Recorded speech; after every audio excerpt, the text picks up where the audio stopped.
Gostaria de falar agora sobre algumas das características deste reino milenar do nosso Senhor Jesus Cristo, conhecido como o milénio. Primeira coisa, e é tão importante deste reino teocrático, será um reino de paz. Ah, essa paz tão ambicionada pelos homens, tão desejada, tão procurada. Finalmente haverá a paz. E até entre os próprios homens e os animais. Não teremos mais que temer o leão, o tigre, o leopardo, a serpente. Diz a palavra profética: morará o lobo com o cordeiro e o leopardo com o cabrito se deitará. Onde é que você vê isso agora? Isto não pode ser também, irmãos, simbolizado. Isto vai acontecer de facto. E dou-vos a garantia que vai acontecer, porque quando Deus criou os animais, eles não se comiam uns aos outros, eles não eram ferozes, eles conviviam todos. Antes que entrasse o pecado, a maldição de Satanás neste mundo, os animais viviam todos em paz uns com os outros. E o homem com os animais. Então aquilo que Jesus vai fazer no seu reino vai ser restaurar tudo de volta ao plano original. Porque o autor do pecado estará fora, estará preso durante 1000 anos. Então será possível, sim, o leopardo se deitar com o cabrito, o bezerro com o filho do leão e o animal cevado andarão juntos. E uma criança, um menino pequeno os guiará. Veja só, a vaca e a ursa pastarão juntas. Seus filhos se deitarão juntos. O leão comerá palha como o boi.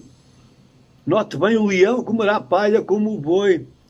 E brincará a criança de peito sobre a toca da áspide, da serpente venenosa. E a desmamada colocará a sua mão na cova de basilisco. Lá na profecia final de Isaías, capítulo 65, diz: o lobo e o cordeiro se apacentarão juntos, o leão comerá palha como o boi, o pó será a comida da serpente. A serpente voltará à sua condição original. E diz o Senhor: não farão mal, nem dano algum em todo o meu santo monte, diz o Senhor. Queridos amigos, irmãos e irmãs, o importante é quem diz isto é o Senhor. Isto não é uma utopia. Isto não é um processo filosófico que vai desembocar numa perfeição do homem. O homem nunca será perfeito. O homem nunca irá melhorar. Aliás, as condições do homem revelam-se a cada vez que há uma crise, que há uma situação, o homem revela o seu íntimo pecaminoso. Então isto nunca vai mudar até que o Senhor venha trazer o seu reino. Os próprios animais se tornarão pacíficos. Teremos animais ferozes em nossas casas, como animais de estimação. Que coisa maravilhosa. E é o Senhor quem o diz. É o Senhor quem o vai concretizar. Esse será também um reino caracterizado pela justiça. De facto, as palavras-chave deste reino milenar são justiça e paz. Uma vez que o rei é o príncipe da paz, ele é o rei da justiça. Veja o que diz lá em Isaías 32, o efeito, ou seja, o resultado da justiça será a paz. E a operação da justiça, repouso e segurança para sempre. Isto é importante nós sabermos quando a justiça, de facto, é praticada, e não estou a falar da justiça que hoje nós conhecemos dos homens, e que nos deixa revoltados, porque é uma justiça injusta, é uma justiça arbitrária, que defende os poderosos e castiga os fracos. Isso se revela cada vez mais nas nossas nações corruptas, em que o criminoso, desde que tenha poder, tenha grandes advogados, desde que seja um grande político ligado à maçonaria ou qualquer outros interesses políticos, ele vive numa boa, ele não é preso, ou paga uma pequena multa e anda numa boa, ainda goza dos outros, não é? Como a gente vê acontecer todos os dias nas nossas nações, e o pobre, coitado, roubou uma galinha para dar de comer aos seus filhos e é preso e é castigado. Então, meus queridos, isso vai tudo acabar. O Senhor vai trazer verdadeira justiça. Aliás, Salomão, que é um tipo de Cristo, o precursor, ele já começou a reinar com justiça. As pessoas vinham do mundo inteiro para ver os seus atos de justiça. Era o homem mais sábio. Ele já prefigurou aquilo que será o reino de Cristo, será o novo Salomão, que também se sentará no trono de Davi, mas o perfeito juiz. E por isso virá o quê? Virá a paz. As pessoas viverão tranquilas, porque sabem que a justiça será executada e haverá repouso e segurança para sempre. Lá Isaías também diz, aliás, no livro dos Salmos: ó Deus, dá ao rei os teus juízos e a tua justiça ao filho do rei.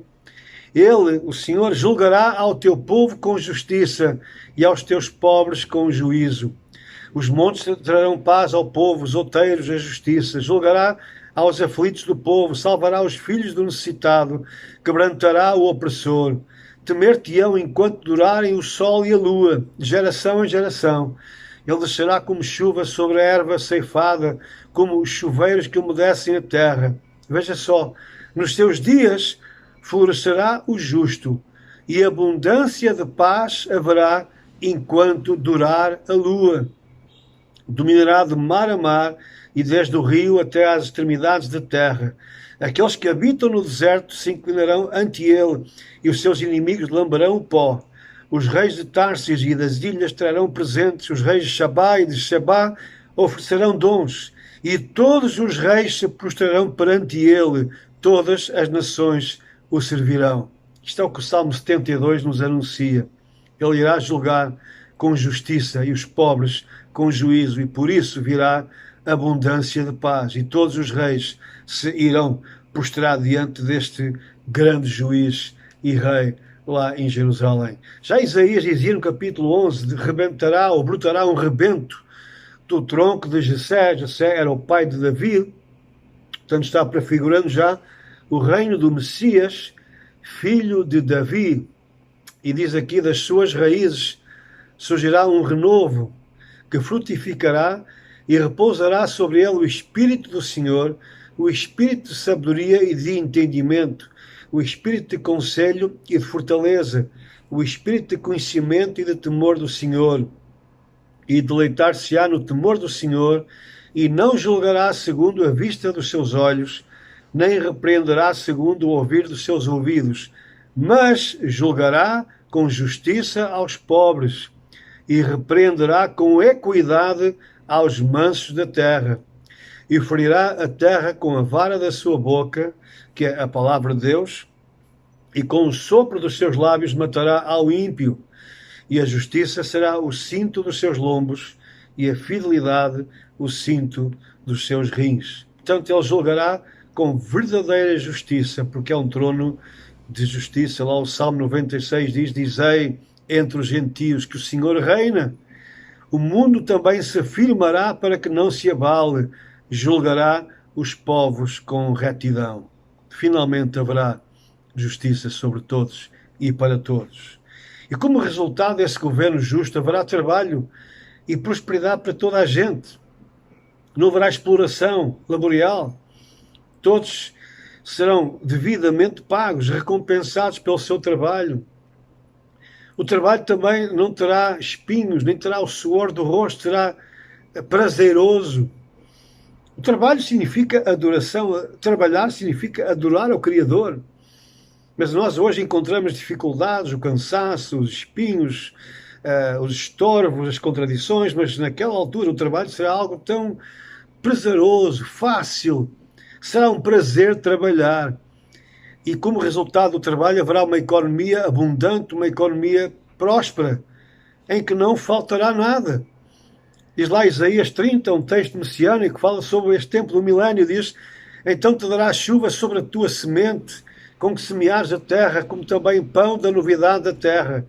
E esta será fértil e cheia. Naquele dia o teu gado pastará em largos pastos, e os bois e os jumentinhos que lavram a terra comerão grão puro, que for padejado com a pá e ser andado com a ciranda. E em todo o monte alto e em todo o outeiro levantado haverá ribeiros e correntes de águas, no dia da grande matança, quando caírem as torres.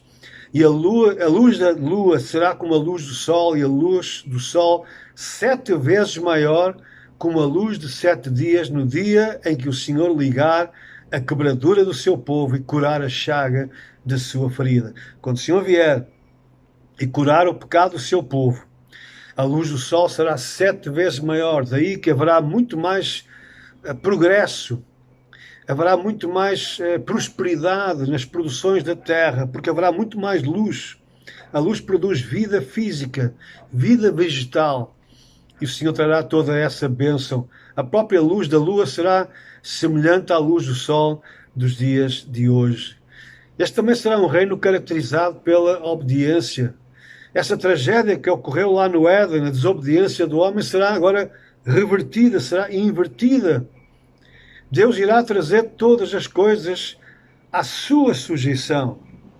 O apóstolo Paulo fala-nos isso lá em Efésios capítulo 1, quando ele diz: descobrindo-nos o mistério da sua vontade, segundo o seu beneplácito, que propusera em si mesmo, e depois ele diz o que é isso, é tornar a congregar em Cristo todas as coisas na dispensação, ou seja, no tempo da plenitude dos tempos, tanto as que estão nos céus como as que estão na terra. Hoje há uma separação espiritual entre céus e terra. Nos céus não há pecado, mas na terra há abundância de pecado. Mas quando Cristo vier e restaurar a terra no sentido espiritual e também no sentido físico, então tudo vai convergir nele, na sua glória, na sua perfeição. E então tudo isso vai se congregar numa só pessoa, no eterno Deus, o Senhor Jesus Cristo. Tanto as coisas que estão lá em cima nos céus, como as coisas que estão aqui na terra. As pessoas irão obedecer a Cristo. Diz o Senhor, através de Paulo: toda a língua confessará, todo o joelho se dobrará, e toda a língua vai confessar que Jesus Cristo é o Senhor. É uma velha profecia lá de Isaías. Agora, isso não vai acontecer porque as pessoas vão necessariamente se converter. Muitos o irão fazer de coração, como nós hoje o fazemos, já confessamos que Jesus Cristo é o Senhor das nossas vidas. Mas naquele tempo, todos terão que o fazer, quer queiram, quer não. Terão que se curvar diante da autoridade do Senhor. O próprio Israel, na sua rebeldia, irá se converter ao Senhor, aquele remanescente. O Senhor irá colocar uma lei no interior dos seus corações. Diz ele: esta aliança que farei com a casa de Israel, depois daqueles dias, diz o Senhor, porei a minha lei no seu interior e a escreverei no seu coração. Eu serei o seu Deus e eles serão o meu povo. Não haverá mais ateus e agnósticos. Não haverá mais desfiles de gays lá em Tel Aviv, como acontece hoje, profanando aquela terra. Não haverá mais pecado em Jerusalém. A lei do Senhor estará no coração daquela gente. Ele será o seu Deus verdadeiro. Eles serão o povo de Deus. E toda a terra será domínio do Senhor. Todos estes atuais sistemas que nós conhecemos, sociais, religiosos, políticos, económicos, pervertidos, corruptos, porque estão controlados por Satanás, eles vão terminar de vez. Satanás ficará isolado. Então essa ignorância, este desconhecimento, esta rebeldia contra a vontade de Deus vai ser suplantada pelo conhecimento universal do Senhor. A televisão dará boas notícias de Jerusalém. As notícias que nós iremos receber não será mais de corrupção de políticos que foram presos ou que não foram presos, ou de cenas de pancadaria, de violência aqui e acolá, não. As notícias serão daquilo que o Senhor está a fazer de bom nesta terra. Então, este conhecimento que será transmitido aos homens trará a libertação de todo o mal. Diz a palavra que todos os limites da terra se lembrarão e se converterão ao Senhor, e todas as famílias das nações adorarão perante a tua face, porque o reino é do Senhor e ele domina entre as nações. A terra se encherá de conhecimento da glória do Senhor, como as águas cobrem o mar. Ora, isso ainda não aconteceu, nem irá acontecer. Volto a insistir, até que o Senhor volte para reinar. E como resultado dessa remoção das maldições, então a terra será muito mais produtiva do que hoje. A criação animal será liberta da maldição, tornar-se-á pacífica, vegetariana, toda a natureza será renovada, essa maldição do Éden será anulada, e então viveremos num novo Éden. As doenças serão eliminadas entre o povo de Deus, não sofreremos mais, não nos queixaremos mais, não mais precisaremos ir ao médico ou ao hospital, porque até a própria morte vai ser contida. Os filhos de Deus, esses não irão mais morrer. Mas aqueles que estiverem no milénio, não sendo convertidos, serão abençoados, mesmo assim irão viver muitos mais anos, diz a palavra. Nenhum morador dirá: enfermo estou, porque o povo que habitar nela será absolvido da iniquidade. Diz a palavra: exultarei em Jerusalém e me alegrarei no meu povo, e nunca mais se ouvirá nela voz de choro, nem voz de clamor. Não haverá mais nela criança de poucos dias, nem velho que não cumpra os seus dias, porque o menino morrerá de 100 anos. O menino, uma pessoa com 100 anos, será considerada uma criança. Veja só. Será também um reino caracterizado pela verdade. Onde há justiça, há verdade. Onde há verdade, também há justiça. Cristo reinará na verdade, porque Ele mesmo é a verdade encarnada. Ele disse: eu sou o caminho, eu sou a verdade, eu sou a vida. Diz lá no Salmo 45, neste teu esplendor, falando acerca do Messias, o noivo que virá buscar a sua noiva, ele diz: neste teu esplendor, cavalga prosperamente por causa da verdade, da mansidão e da justiça. A tua destra te ensinará coisas terríveis.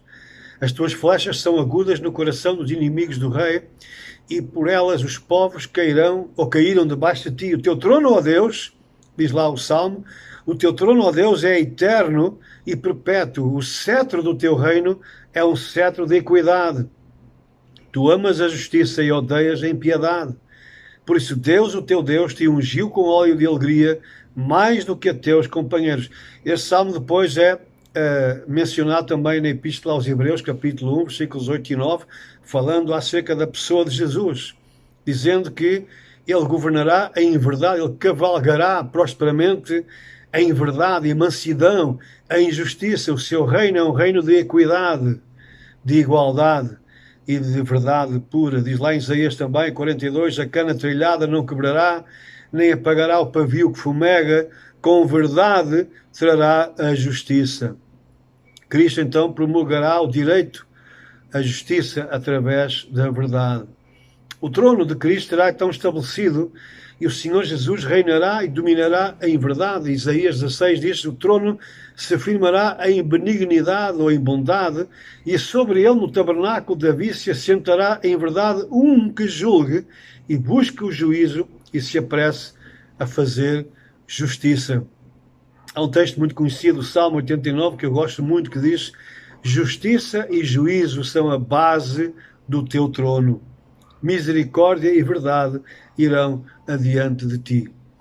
Este texto fala acerca do trono do Senhor lá nos céus, cuja base é, de facto, a justiça e o juízo, a perfeição plena. Este trono descerá à terra e também nos trará a nós essa justiça e esse juízo, que são essa base. Queridos irmãos, esta de facto é uma visão que João teve, que os profetas tiveram, que é referida em tantos textos da Bíblia e que fala acerca de um tempo vindouro. E o que eu creio que são anos literais. Isto, volto a insistir para terminar, não é uma utopia, não é um sonho, isto não é um simbolismo para nos tornar mais felizes, mais alegres, para enfrentarmos melhor a vida. Eu acho que a melhor alegria que nós podemos ter é saber que um dia nós iremos participar deste reino. Nós hoje, os salvos, os crentes, aqueles que vivem com Cristo, sofrem muitas vezes a perseguição, sofremos oposição por causa da nossa conduta espiritual, das nossas crenças. Então nós sofremos às vezes o repúdio, o afastamento, a incompreensão. Eu conheço crentes que foram expulsos de casa quando se converteram, foram postos fora das suas casas, outros que perderam os seus empregos. Mas em muitos países do mundo sabemos que a perseguição é bem maior ainda. Muitos crentes são presos, levados para campos de trabalho forçado, como na Coreia do Norte, perdem suas liberdades, como na China e muitos países muçulmanos e por aí fora. Então, uma grande parte da igreja hoje não vive neste reino físico, nem nós vivemos ainda. Ainda não há justiça na terra. Ainda não há esta paz que a justiça trará. Não há nada disto. Antes, pelo contrário, vemos injustiças atrás umas das outras. Mas nós podemos viver, e aqueles irmãos que vivem nesses países, eles consolam-se com essas promessas, que um dia, tudo aquilo que hoje nós sofremos por causa do Evangelho, tudo isso irá terminar. Quando o Senhor vier, trará o juízo sobre todos esses opressores e trará o seu reino. Então ele dirá: vinde, benditos do meu Pai, possui por herança agora este reino que vos está preparado desde a fundação do mundo. Isto não é um mérito nosso. Nós não merecemos nada disto, mas somos agraciados pela sua bondade, pelo seu trono de justiça, de paz. Nós fomos já justificados em Cristo Jesus, já fomos perdoados dos nossos pecados por esse que é o juiz, mas que sofreu como o maior dos pecadores em nosso lugar. Ele tomou o nosso lugar lá no madeiro. Ele pagou o preço dos nossos pecados para que nós pudéssemos ser libertos das maldições. E diz a palavra de Deus que hoje não há mais condenação para quem está em Cristo Jesus. Porquê? Porque essa lei que nos punia, que nos levaria ao inferno, ela foi anulada. Cristo pagou o preço lá na cruz. E então nós hoje podemos viver com Ele, certos de que os nossos pecados estão perdoados. Ou nós estamos perdoados dos nossos pecados, melhor dizendo. E já estamos justificados com Ele. E através dele. E estamos agora no processo de santificação que levará à glorificação, assim é que é. Até chegarmos à glória. Até chegarmos à perfeição, quando Cristo vier. Então nós herdaremos. Não é algo que nós criamos, algo que nós produzimos ou nós merecemos, mas é uma herança que nos é dada. Louvado seja o Senhor. Receberemos essa herança maravilhosa de podermos reinar com Ele, num trono ou em tronos de justiça e de paz, trazendo a verdade, trazendo o juízo de Deus, trazendo a paz a toda a terra, vendo os animais vivendo em total liberdade, não mais debaixo da maldição que os torna ferozes, vivendo em paz uns com os outros, vendo a terra a produzir como nunca nós imaginámos que seria possível, vendo não mais armas sendo fabricadas e produzidas, mas vendo instrumentos de trabalho, instrumento agrícola a produzir para a bênção de todos, para a prosperidade de todos os povos aqui na terra. E as notícias que nós receberemos não serão mais de guerras, nem rumores de guerras, nem de doenças, nem de pragas, nem de Covid, nem de maldições, mas serão as bênçãos que irão emanar desde o trono do Senhor lá em Jerusalém. Este será o reino milenar de Cristo Jesus. Este será o milénio que Jesus irá trazer com Ele e com os seus santos anjos. É este o tempo que nós ansiamos. Por isso Jesus nos ensinou a orar: venha o teu reino. Este reino ainda não veio. Só vivemos a sua dimensão espiritual. Já somos cidadãos deste reino espiritual. Mas quando nós dizemos venha o teu reino, nós queremos que venha o reino literal, o reino físico, aquele reino que finalmente trará a paz e a justiça sobre esta terra. Que Deus nos abençoe e que sejamos todos participantes deste reino.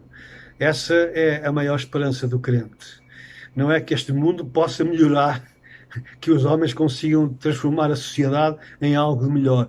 Isso nunca vai acontecer. O que a palavra de Deus diz é que isto vai piorar a cada dia que passa, até à vinda do Senhor.